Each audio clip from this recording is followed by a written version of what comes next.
Hi everyone, in this video we're going to open up the button to show you what's inside. First, you unscrew the 4 security torque screws, which I've unscrewed off camera to make things simpler for you, and then you gently slide the button out back and forth until it pops out of its cover. You can turn it upside down where you'll see 4 Phillips screws, which I haven't unscrewed off of camera.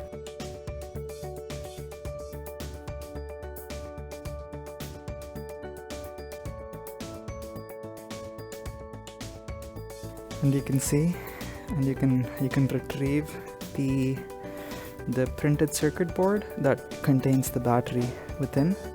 This is the battery that gets charged when you plug in a micro USB adapter.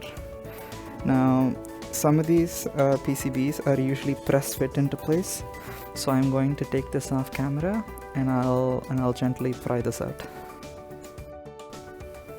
So here is the button.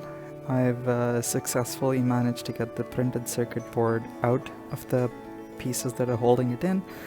You can see that this is the battery, which allows this to be wirelessly powered without any power lines going in. You can retrieve the PCB out, which I just managed to do off camera. Yeah.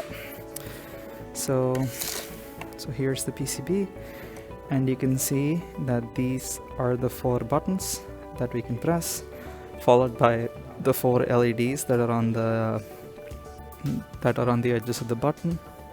And just for context, this is how the top cover looks. So this corresponds to button 1, button 2, button 3, button 4, and this corresponds to the LEDs around it.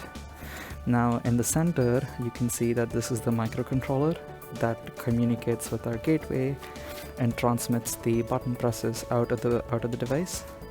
And here, this weird coil-like thing is the antenna that this microcontroller uses.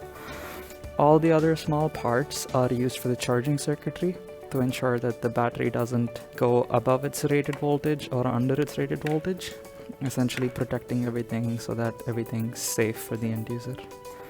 So that's the button unboxed and opened up.